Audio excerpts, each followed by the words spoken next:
Hello दोस्तों, Trilok innovation channel में आज आपका स्वागत है। दोस्तों, आज मैं एक नेक्स्ट क्लास लेके आया हूँ डीसी थ्योरी की। इसको आप सिस्टमेटिक आपको पढ़ना है कि डीसी थ्योरी में किन किन कॉन्सेप्ट को आपको अच्छे से समझना है। दोस्तों, क्या ये पॉइंट क्लियर है? चलिए, आज मैं आपको बताने जा रहा हूँ दोस्तों सोर्स के बारे में। मैंने आपको पहले भी क्लास में आपको बताया था कि सोर्स क्या होता है। ये मैंने आपको बहुत अच्छे से समझाया था कि सोर्स एक्चुअलिटी में है क्या। तो मैंने बताया था कि सोर्स उन चीजों को कहते हैं जो किसी भी सर्किट में बहुत समय तक एनर्जी को दे सकते हैं। अब मैं सोर्स के थोड़े से टाइप क्लियर करना चाह रहा हूं जो कि पेपर में डायरेक्टली पूछे जाते हैं। सीधा सिंबल दे दिया जाता है और पूछा जाता है कि ये किस टाइप का सोर्स है। दोस्तों, सोर्स दो टाइप के होते हैं, एक तो होते हैं डिपेंडेंट सोर्स और एक होते हैं इंडिपेंडेंट सोर्स।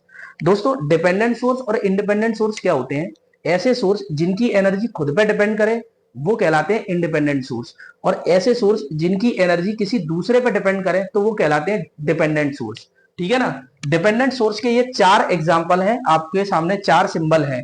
इसको पहचानने का सबसे अच्छा तरीका है, काजू कतली वाली जो बर्फी होती है ना, उस बर्फी के आकार के होते हैं। सबसे पहले दिमाग में ये बिठा लें कि जो काजू कतली वाली बर्फी है उसी बर्फी के आकार के ये चारों सोर्स होते हैं।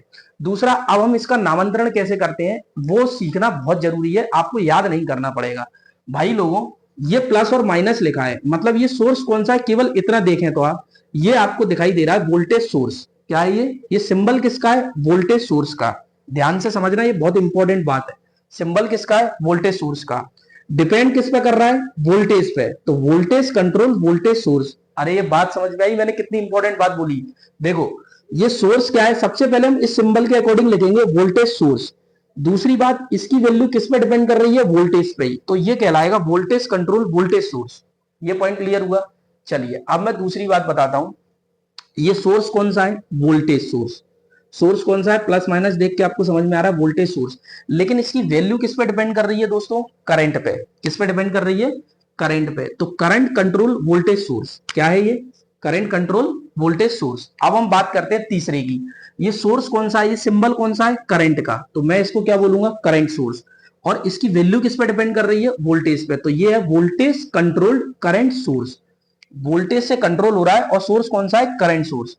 करंट से कंट्रोल हो रहा है, करंट से कंट्रोल हो रहा है और है कौन सा सोर्स? Current source. क्या ये बात समझ में आई? अब मैं बात करता हूं इंडिपेंडेंट सोर्स की। इंडिपेंडेंट सोर्स सर्कल के अंदर बंद किए जाते हैं और ये तीनों सिंबल इंडिपेंडेंट के हैं। ठीक है? अब हम बात करते हैं पावर की। ये नया टॉपिक आ गया पावर यहां से, फिर इसके बाद एनर्जी और ये डीसी खत्म होगा। उसके बाद इसके न्यूमेरिकल स्टार्ट होंगे। तो मैंने बताया कि पावर किसे कहते हैं और आज मैं साथ साथ में ही एनर्जी को डिस्क्राइब करूंगा।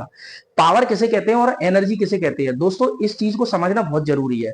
पावर बोलते हैं, शक्ति बोलते हैं, कार्य करने की दर को हम बोलते हैं शक्ति। कार्य करने की दर को हम क्या बोलते हैं? शक्ति।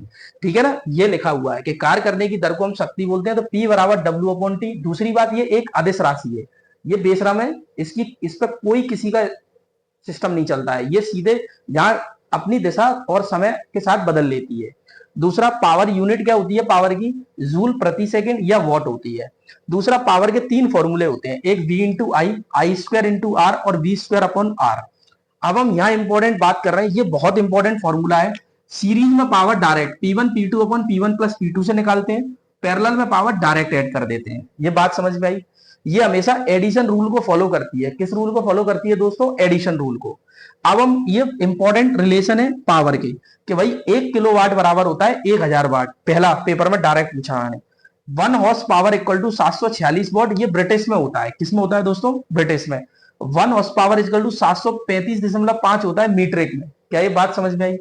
1 किलोवाट बराबर होता है 1.34 हॉर्स पावर, ये ब्रिटिश में होता है। और 1 kilowatt hour equal to 1.36 horse power, ये मीट्रिक में होता है। क्या ये बात समझ में आई?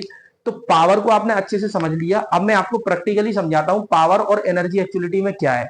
मैं अपने में एक घूसा दे सकता हूं, ये मेरी पावर है। और कितने घूसे मार सकता हूं, ये मेरी एनर्जी है।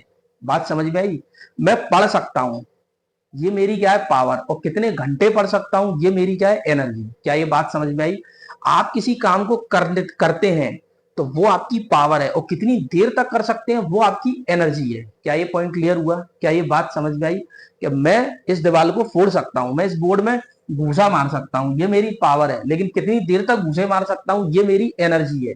क्या ये पॉइंट क्लियर हुआ? क्या ये बात समझ में आई कि पावर और एनर्जी में क्या डिफरेंस है? पावर मतलब 1 टाइम्स, और कितनी देर तक उसको रिपीट कर सकते हैं वो आपकी एनर्जी पर डिपेंड करेगी। ये बात समझ में आई? क्या ये पॉइंट क्लियर हुआ? तो चलिए आज की क्लास के लिए दोस्तों इतना ही। अब हम नेक्स्ट क्लास में एनर्जी को समझेंगे और कुछ एक न्यूमेरिकल स्टार्ट करेंगे, जिससे आपका दिमाग का लेवल और बढ़ेगा और मेरी क्लासेस में आपको मजा आएगा। थैंक यू दोस्तों, आज के लिए इतना ही।